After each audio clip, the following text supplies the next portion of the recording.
Que vous tiriez sur des gens ici ou dans les jeux, ou que vous les escroquiez sur des quais de métro, ça ne change rien. Joueur 456, qu'attendez-vous de moi? Laissez-moi retourner dans le jeu. Et salut tout le monde, alors on se retrouve dans cette nouvelle vidéo afin de parler de la saison 2 de Squid Game qui arrive donc sur Netflix. Donc voilà, je vais revenir un peu sur comment j'ai vécu l'apparition de la saison 1, son succès on va dire, et ce que j'attends de cette saison 2. Donc pour commencer, j'ai vu donc la saison 1 de Squid Game avant tout le monde.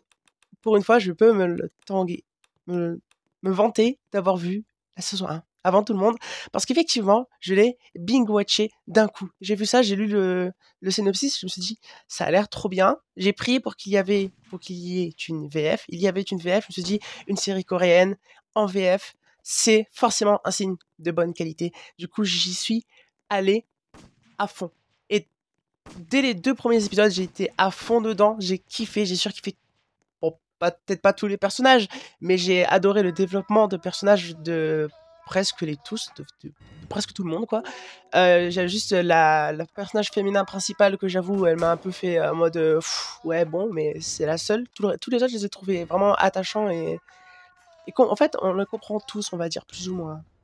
Je dis bien plus ou moins, il y en a certains qui se comprennent un peu moins, comme la conne et la brute là. Ça, c'est sûr. Et bref, et donc, effectivement, j'avais vu ça avant tout le monde. Vraiment, grosse surprise, je regarde tout d'un coup. Et dès que je quitte Netflix avec ma Xbox et que je lance TikTok, hop, boum, vidéo, Squid Game. Je scroll, boum, encore une vidéo sur Squid Game. Je scroll, encore une. Et là, je me suis dit, wow, attendez, mais il se passe un truc là. Il se passe un mouvement culturel. Squid Game, ça va redéfinir l'histoire des séries coréennes et de Netflix ou quoi là? Et effectivement, c'est l'une des plus grandes réussites de Netflix et je crois que c'est la plus grande réussite sud-coréenne au monde, en série, pas en film. Même si ça pourrait peut-être rivaliser entre les deux, je ne sais pas. C'était donc bien avenu. Et d'ailleurs, petite anecdote, j'ai regardé toute la série en VF, sauf l'épisode final, puisque il n'y avait pas la VF, et j'étais extrêmement frustrée, parce que je me suis dit, attendez, vous faites toute la série en VF, et là, le dernier épisode, la voix STFR. Non, c'est pas faisable.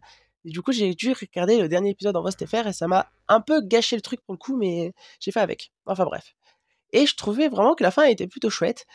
Et quand il y a eu des annonces pour une saison 2, moi je me suis dit, ce serait bien de faire une anthologie et voyager dans le monde. Par exemple, un Squid Game en France, un Squid Game en Italie, un Squid Game au Canada, un au Mexique, un au Brésil, un en Syrie, un en Afrique du Sud, etc.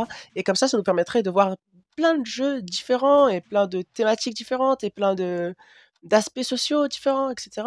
Mais non, je vois qu'on est vraiment parti sur plutôt du thriller enquête, et j'ai peur que cette saison 2, le thriller enquête prenne le pas sur le jeu et la survie en fait.